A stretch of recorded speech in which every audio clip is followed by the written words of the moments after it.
In the early 1990s, Seattle was the epicenter of a musical revolution.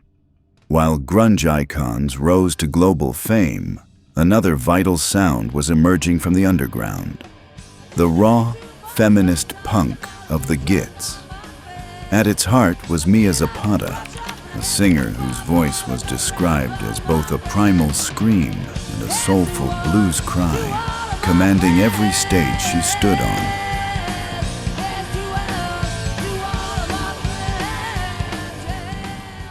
Mia Catherine Zapata was born in 1965 into an affluent family of television executives, but chose a different path. Drawn to punk, jazz, and blues, she formed the Gits at Antioch College.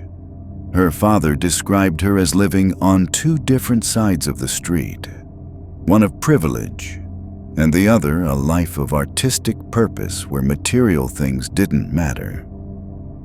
On the night of July 6, 1993, Mia was briefly in town between tours.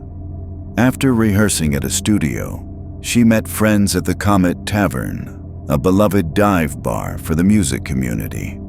Around midnight, she left to look for her boyfriend at a rehearsal space, then visited a friend's apartment in the same building.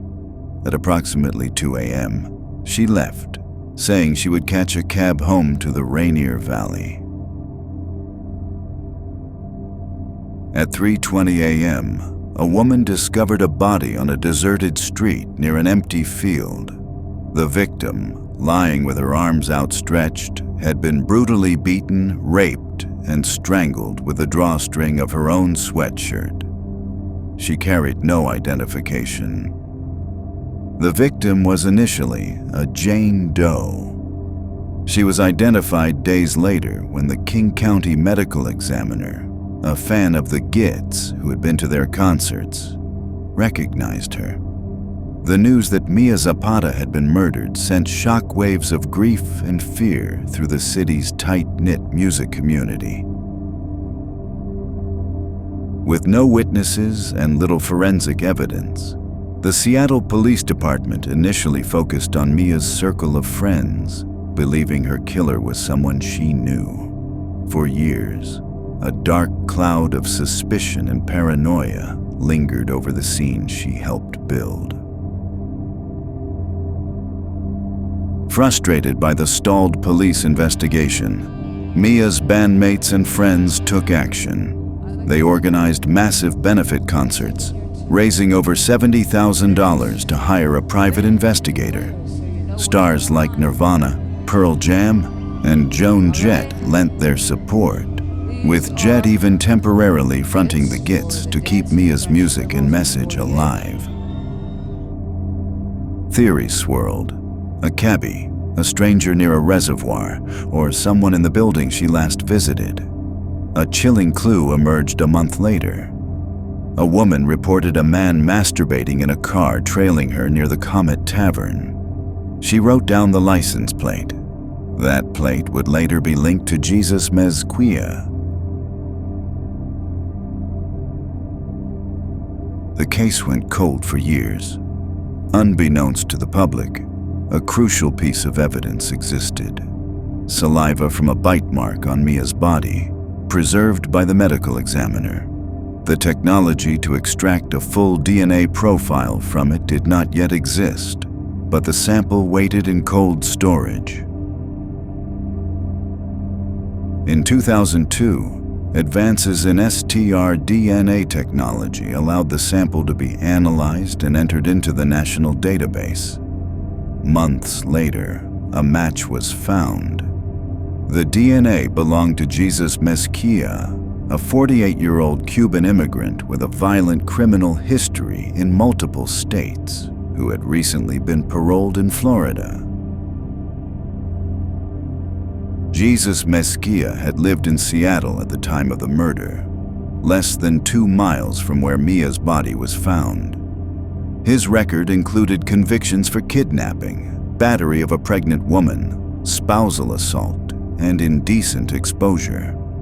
He was a serial predator, and Mia Zapata was a random victim. In January 2003, nearly a decade after the murder, Seattle police detectives arrested Mezquia in Miami. The key was a new Florida law that required all felons on probation to submit DNA samples, which placed Mezquia's profile in the system.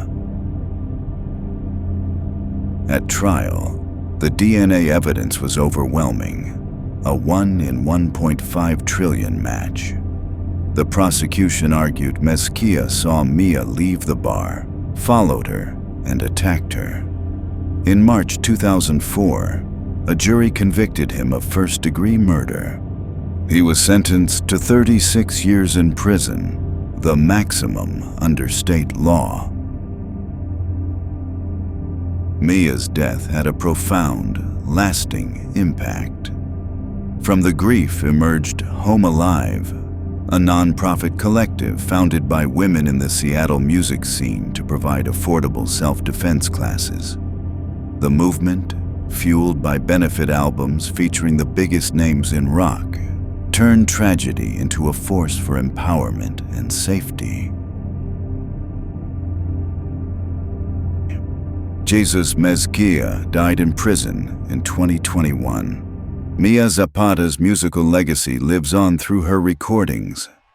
Her true legacy, however, is the community she inspired, one that refused to let fear win and transformed loss into a lasting fight for the safety and strength of others. As her friend Joan Jett said, her legacy is beautiful, strong punk rock music coming from a woman's perspective, because that's who she was.